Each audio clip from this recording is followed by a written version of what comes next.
Why should you write about your cancer journey?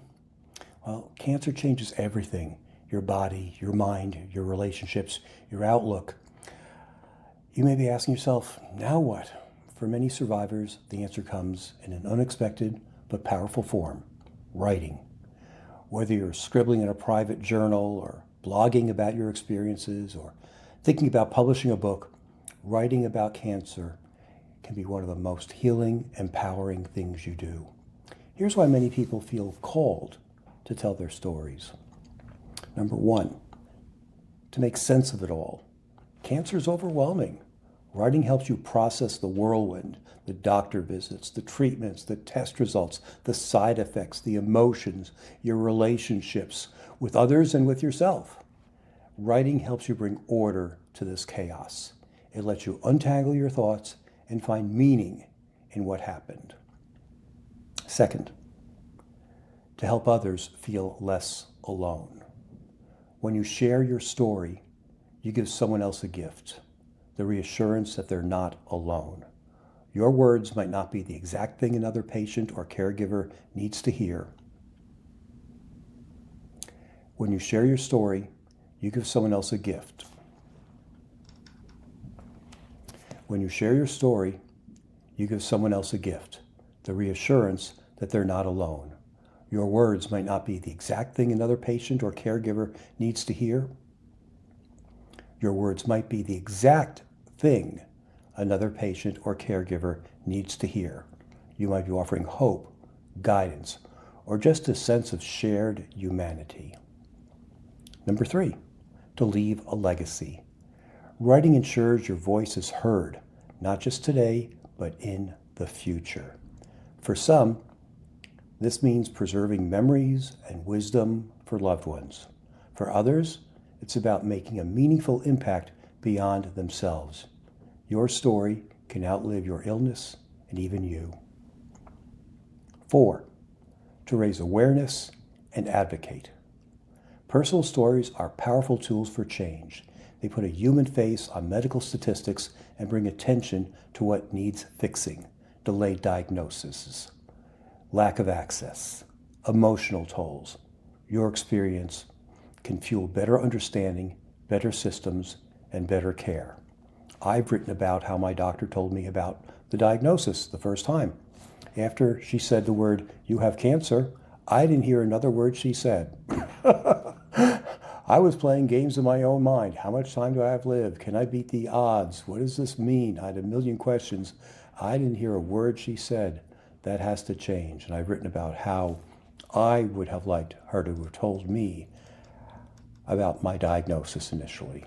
I hope that changes the way other doctors tell their patients. Number 5, to reclaim your power. A cancer diagnosis can make you feel like everything's out of your control. But when you write, you're in charge of the story. You decide what matters, what gets remembered, and how the story is told. That's a kind of power worth reclaiming. 6, to celebrate survival and growth. Writing is a way to honor how far you've come, whether you're still in treatment or years into survivorship. You can look back on your strength, your grit, your grace. You can acknowledge the person you've become through it all. 7, to connect with others. Cancer can be incredibly isolating, but writing opens the door to community. Whether it's a blog reader reaching out with thanks or a fellow survivor saying, "Me too," stories and storytelling builds bridges. Number 8, to heal emotionally. Writing doesn't just help your mind, it can help your heart.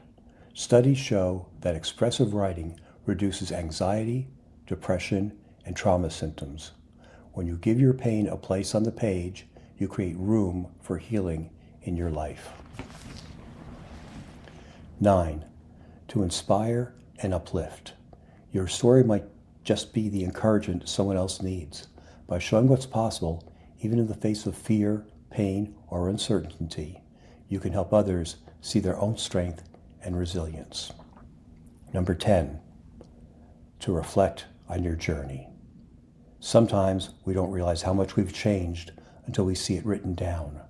Writing gives you a way to track your growth, notice your lessons, and mark the turning points. It becomes a mirror of your transformation. I recorded this session because right now you're all excited about writing your story. In a couple of days or a couple of weeks, that energy and that excitement is going to die down. It happens with everyone, with everything. You might have learned how to play the guitar years ago, and you're really excited about it the first couple of weeks, and then it became hard, and then you put the guitar away, and you never picked it up again. It happens to everyone and everything, and it's no different with this writing journey as well, or rather with the storytelling journey.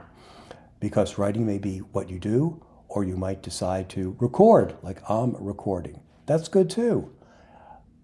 The format doesn't matter. The important thing is that you are getting your story out and you are helping your own recovery by sharing your ideas, either with yourself or with others. You don't have to be a professional writer. You don't need a big audience. All you need is the willingness to speak your truth. Whether your story stays in a notebook or becomes a published book, the act of writing can be a powerful step in your healing and growth. So if you've been thinking about writing your story, I encourage you, start today. Your voice matters, your experience matters, and your story could change a life, maybe even your own. In this course, I've created 2 downloadable prompt sheets for you. One is 101 writing prompts for cancer survivors.